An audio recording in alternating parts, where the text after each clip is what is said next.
The time a cheap mail-order rifle joined the front. What happened next ended 11 snipers. That sounds like a tall tale, something passed around campfires or buried in half-forgotten memoirs.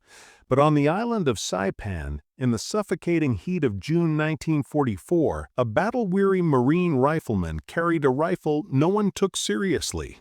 A rifle he ordered for less than $20 from a Montgomery Ward catalog long before the war. A rifle other Marines mocked as the mail-order toy. Yet, when Japanese snipers turned the ridges and sugarcane fields of Saipan into killing zones, this unlikely weapon and the quiet man who carried it would change everything. Between June 18th and June 22nd, 1944, one Marine armed with what his squad called the catalog gun eliminated 11 Japanese snipers alone. This is that story. The 2nd Marine Division had been fighting almost non-stop since Tarawa. Now, in June 1944, they joined the 4th Marine Division in the assault on Saipan, an island the Japanese considered the final shield before the home islands. Saipan mattered. From its airfields, American B-29 superfortresses could reach Tokyo. The Japanese knew it. So did the Marines. Among the men of 2nd Battalion's 6th Marines was Private First Class Will Grayson, a 23-year-old farmhand from Iowa, soft-spoken, rarely swore, known mostly for two things: his patience and his strange choice of firearm for marksmanship practice. A bolt-action .30-06 hunting rifle he had shipped to him years before the war. A cheap model from a mail-order catalog, plain as they came, no military pedigree, no story behind it. Just a rifle he loved, tuned, and understood down to the ounce. When the war began, he left it behind, assuming he'd never see it again. But on Saipan, when his issued M1 Garand was damaged during the chaotic shore landing, Grayson's mail-order rifle, kept in a supply crate as a personal item, became his only functioning long gun. The armorer laughed. His squad leader sighed. Some Marines joked, "Bring that thing when we go deer hunting after the war." Nobody expected it to play any role in the fight. Certainly not against the 43rd Independent Mixed Brigade, which had fortified Saipan with hundreds of expertly hidden sniper nests. Snipers who killed from trees, caves, shattered buildings, anywhere an American helmet appeared. By the 3rd day of fighting, snipers had become the greatest threat to Marine movement inland. They were pinning down entire platoons. The battalion was bleeding men. Morale was thinning, and Will Grayson, with his mail-order rifle, was about to walk into the deadliest chapter of the battle. June 18th, 1944, morning. The Marines pushed south toward the village of Charankanawa, moving through thick brush and abandoned cane fields. It was miserably hot, over 90 degrees. Humidity clung to the men like wet cloth. The smell of burnt coral and gunpowder drifted across the shattered landscape. By 0930 hours, 2 6th Marines halted. 4 riflemen had been hit in less than 20 minutes. A single Japanese sniper was firing from somewhere near a cluster of banyan trees. But every time a Marine tried to spot him, a bullet cracked past. One round struck the radio on Corporal Henning's back, shredding it. Another clipped a medic's helmet. The Marines were pinned. No movement. No visible target. Whoever he is, he's good, one sergeant muttered. Grayson scanned the tree line, calm despite the danger. He had hunted coyotes back in Iowa. He knew the trick of watching for movement, not the target, but the effect the target had on its surroundings. At 0954 hours, he caught it, a leaf that twitched out of rhythm. Not wind, recoil. 280 yards, he whispered. Top of the banyan, right fork in the branches, half hidden behind vines. No one else saw anything. He laid prone, exhaled slowly, and squeezed. One shot. The canopy went still. Silence. Then the Marines advanced. carefully and found the sniper's body slumped over a Type 97 sniper rifle, hit cleanly through the eye. The men stared at Grayson's plain wooden rifle. The jokes stopped. That afternoon, another sniper opened fire near Hill 500. This one relocated after every shot. Classic Japanese counter-sniper tactics. By 1400 hours, he had killed 2 Marines and wounded another. Grayson observed for nearly 10 minutes, watching dust kick off rocks each time the rifle cracked. Then he tracked the angles. Left cave opening, 90 yards. He's firing from the shadows, he said quietly. No one else saw a thing. Grayson fired once, straight into the darkness. A second later, the sniper fell forward into the light. 2 in one day. Word spread through the battalion. Send Grayson, officers began to say. If it's a sniper, send Grayson. The mail-order rifle was suddenly no joke. It had become the Marines' most reliable answer to the Japanese marksmen. Over the next 48 hours, the sniper threat intensified. Japanese tactics were ruthless.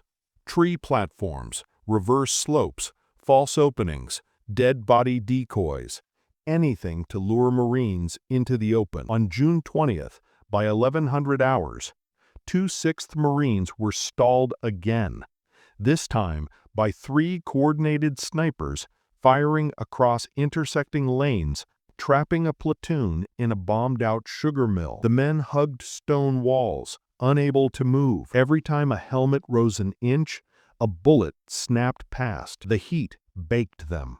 Sweat stung their eyes. Morale dropped. Then someone said, "Where's Grayson?" When Grayson arrived, the situation was desperate. 3 snipers, 3 angles, 3 rifles that had already killed or wounded 7 Marines. The Japanese were using elevated stone ruins to mask their firing points. Their shots came unpredictably, sometimes minutes apart, sometimes 3 in quick succession. The platoon commander whispered, "We can't flank them, can't move forward, can't pull back.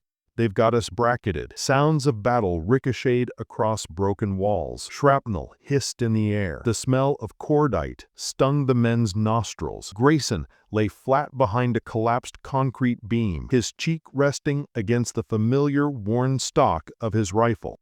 He listened. Every sniper had a rhythm, a breathing pattern, a cadence. At 11:13 hours, the first sniper fired. The shot echoed differently. Left ruin, second window, high angle. Grayson didn't fire back, not yet. 2 minutes later, the second sniper fired. Lower angle, different crack, right ruin, near the collapsed roof. Still, he waited. The third sniper fired at 11:17 hours, distant, behind rubble.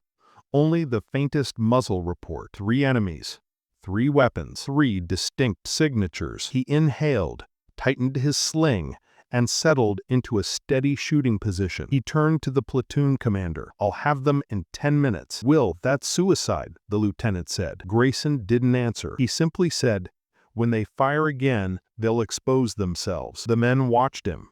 Some were terrified for him. Others clung to a desperate hope. Then, at 11:20 hours, the first sniper fired again. Grayson's rifle cracked instantly. Hit. A helmet fell from the window, a lifeless silhouette behind it. 1 down. But firing gave away Grayson's position. The other 2 snipers immediately adjusted. Bullets tore into the concrete around him, showering him with fragments. 1 shard sliced his forearm. Blood ran down to his wrist. He ignored it. At 11:24 hours, the second sniper fired. He rolled to a new position, sighted the exact flash point, and fired. 1 shot. The second sniper collapsed, tumbling through the broken roof. 2 down. Then came the third sniper, the best of them. He fired so quickly, the Marines barely registered the crack. A bullet slammed inches from Grayson's boot, chipping stone. He was pinned, exposed, out in the open with no time to relocate. The platoon shouted for him to get down. Grayson stayed still, waiting for the sniper to fire again. Seconds dragged on like minutes. Then, at 11:28 hours, the shot came. A faint glint, half a muzzle flash. His rifle barked. Silence followed. The last sniper dropped behind the rubble. 3 snipers in 8 minutes with a rifle the Marines once mocked. After the fight at the sugar mill, Grayson was no longer just the quiet farm boy with a mail-order rifle. He had become the battalion's unofficial counter-sniper. By June 21, Japanese resistance sharpened as they withdrew toward the northern cliffs. Sniper activity intensified around villages near Makunsha and Tanapag. Grayson received no formal orders. He simply moved with the platoons that needed him most. Slow, methodical, deliberate. On June 21 alone, he eliminated 3 more snipers. One hiding in a burned-out truck bed, one wedged into a palm tree fork 40 feet up, one disguising himself under a dead comrade's uniform. Each shot fired with cold precision. By the start of June 22, he had killed 8 confirmed snipers, but the day's fiercest challenge was still ahead. At 0730 hours, a concealed sniper killed a Marine runner just 30 yards from Grayson's position. Then another Marine attempting to retrieve the body was hit through the thigh. The sniper had them dialed in. Grayson crawled forward, inch by inch, using shattered coral for cover. He paused, listened, breathing slow. Then he saw it, a glimmer of light in a small coral crevice no larger than a dinner plate. He fired. A body slumped sideways. 9 minutes later, another sniper took his place, likely ordered to cover the position at all costs. Grayson repositioned, fired again. 10. His squad mates stared. Some whispered they'd never seen anything like it. By dusk, a final sniper, positioned in a rocky outcrop overlooking the advance line, opened fire. Grayson spotted him by tracking the dust blowback on the cliff. One last squeeze. 11. In 4 days, Grayson had ended a threat that had stalled companies and cost dozens of lives. The cheap rifle had become a legend, and the man who carried it became something more, a symbol of calm defiance in the chaos of war. By the end of the Saipan campaign on July 9, 1944, the 2nd Marine Division had suffered over 3,000 casualties. The Japanese garrison, more than 30,000 strong, was virtually annihilated. But sniper operations remained among the deadliest threats Marines faced, and no one contributed more to neutralizing that threat in 26th Marines than PFC William Grayson. He received the Silver Star for his actions between June 18 and June 22. The citation praised his exceptional marksmanship, unwavering composure under fire, and decisive action which saved countless lives. But those who knew him remembered something simpler, a quiet Marine who carried the rifle nobody respected until they saw what he could do with it. After the war, Grayson returned to Iowa. He took a job as a postal clerk, married, raised 2 children, rarely spoke of Saipan. When asked once, years later, why he kept using his mail-order rifle, he answered, "Because I knew how it spoke, and in war, you hold on to what you trust." His rifle, scratched and worn, was eventually donated to the National Museum of the Marine Corps. Visitors walked past it every day, never guessing the role it played in one of the Pacific's fiercest battles. 11 snipers in 4 days, a feat unmatched in his division, and all with a gun bought from a catalog, paid for with money saved from odd jobs on an Iowa farm. Against impossible odds, the rifle no one trusted became the weapon that saved an entire battalion from being torn apart by unseen enemies. And the man who carried it, quiet, patient, steady, earned a place among the forgotten heroes of the Pacific. This was just one of countless untold stories from the Second World War. Subscribe to W2 Records as we continue to bring these forgotten chapters of history back to life.